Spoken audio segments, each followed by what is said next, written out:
Sir, how do you know that the person you are with is the right person for you? Whoa, popular, eh? It once happened. Shankaran Pillai was at the family dinner, and when everybody settled down for dinner, he stood up at the table and announced, "I am going to marry Lucy, who's just across the street." I hope that's not the name. No, it Oh. is. Then the father said, "What? You going to marry Lucy? She has nothing. She's like a tramp. You going to marry that Lucy?" Mother said, "What? You going to marry that Lucy?" The uncles always pitch in these kind of matters, you know.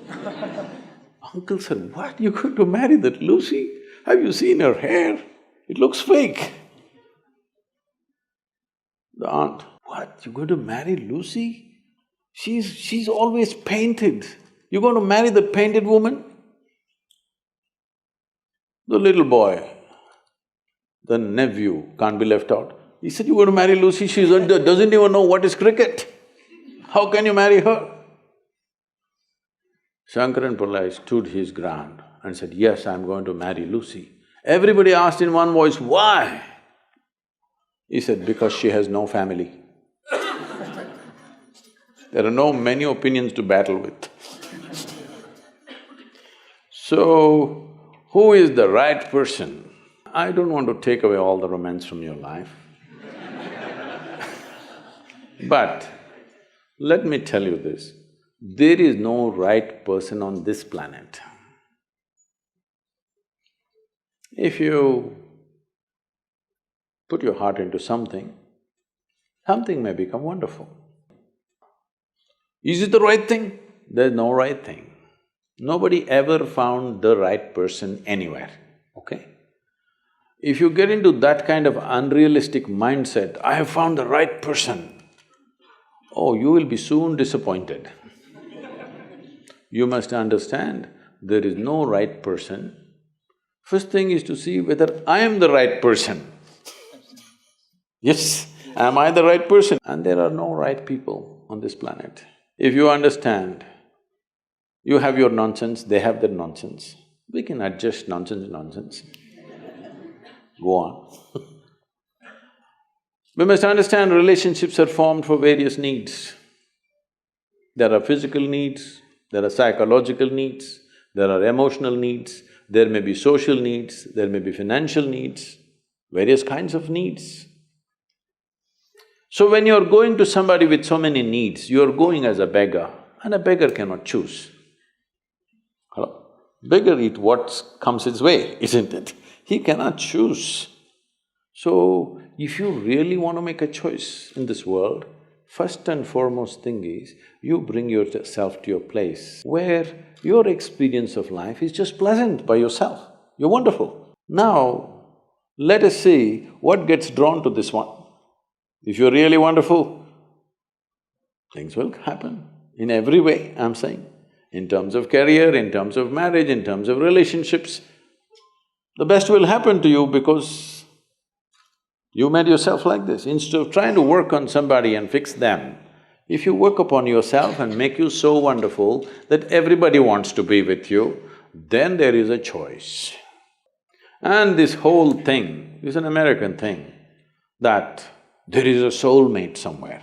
God made just one more person just for you, but these days every 2 years he keeps making one more person just for you. Obviously, God is making too many mistakes with you. See, body needs a mate, understandable.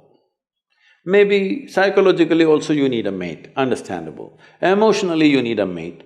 A soul cannot need a mate. So soul doesn't need a mate, nor was some person made perfectly for you, okay? This creation makes all kinds of unique idiots. If you understand you are one kind of idiot and the others are different kind, you will understand their nonsense because you know you got your stuff. If you think you're perfect and God has chosen you and He's made another person perfect somewhere else, you're heading for a disaster, okay? There's no such thing.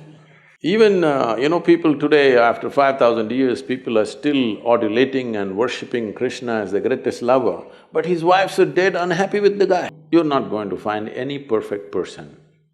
If you invest a deep sense of involvement, something wonderful may happen. It's because of your involvement, not because the other person is fantastic. No.